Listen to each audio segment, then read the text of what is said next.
Hi everyone, and welcome to this week's Course in Miracles teaching.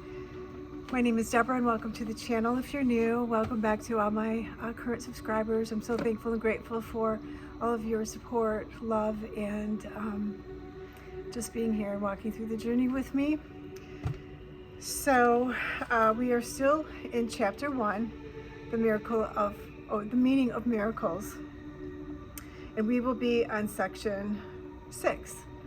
The illusion of needs. So if you just like to get comfortable, I'm going to read the text and then we will do a light language after the lesson to kind of help anchor in that frequency. Okay. The illusion of needs. You who want peace can find it only by complete forgiveness. No learning is acquired by anyone unless he wants to learn it and believe in some way that he needs it. While lack does not exist in the creation of God, it is very apparent in what you have made. It is, in fact, the essential difference between them.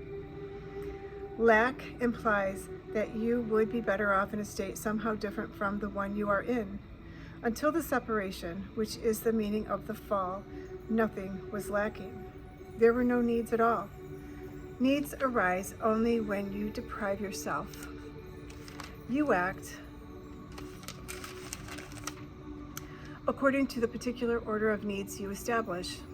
This in turn depends on your perception of what you are.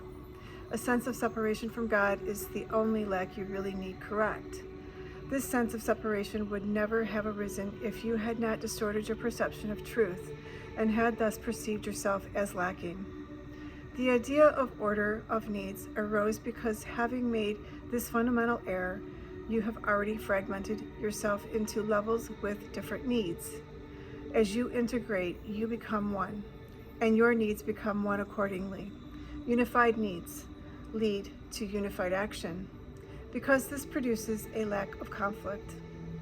The idea of orders of need, which follows from the original error that one can be separated from God, requires correction at its own level before the error of perceiving levels at all can be corrected.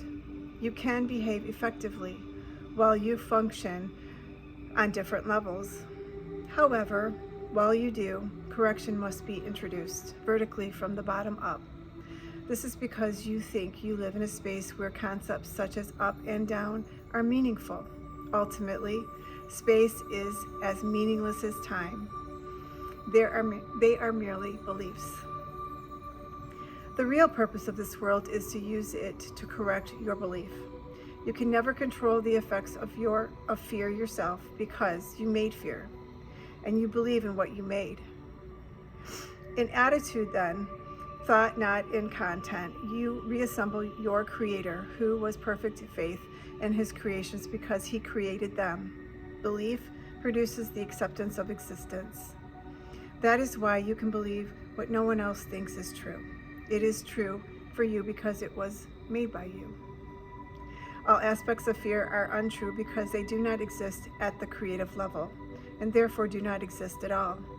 To whatever extent you are willing to submit your beliefs to this test, to that extent are your perceptions corrected. In sorting out the false from the true, the miracle proceeds along these lines. Perfect love casts out fear. If fear exists, then there is not perfect love, but only perfect love exists. If there is fear, it produces a state that does not exist.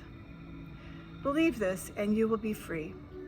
Only God can establish this solution, and this faith is His gift. So that is our teaching for the week. Chapter 1, the meaning of miracles, and Chapter 6, the illusion of needs. I'm now going to channel the light language activation to help support this teaching. So if you just like to get comfortable, ground into Mother Gaia, connect into your heart space, calling in Son and Master Jesus and Holy Spirit to assist with bringing in the messages that our viewers need to know for today's teaching. Thank you, Spirit. Yehete otatoto, itukototo, itukototo, ushukata, akato, ugudu, ukure, kikitoto, para, kututu, ha, ato, ukawatiti, jugadidu, kutahati, oshukadari, ukawaiti, ishukadudu, uku, hahi, it, ukawaiti, shakadada, owati, oshukutudu, parakadada, ukawa. Thank you for joining us. And when you hear those fast, like, that's the Galactic Federation bringing in some of the energy. So, not, we always have our higher self, our I Am Presence, our spirit guides. So I always anchor in the Holy Spirit and Ascended Master Jesus. But we also have other spirit guides that are assisting and bringing in this language of light. So it varies. Every language light I do is specific to this. I can never duplicate that. So this particular language of light that came through today is specifically for this teaching. So thank you for being here. Please like, share, and subscribe, and I will see you next week. Have a beautiful week. Namaste.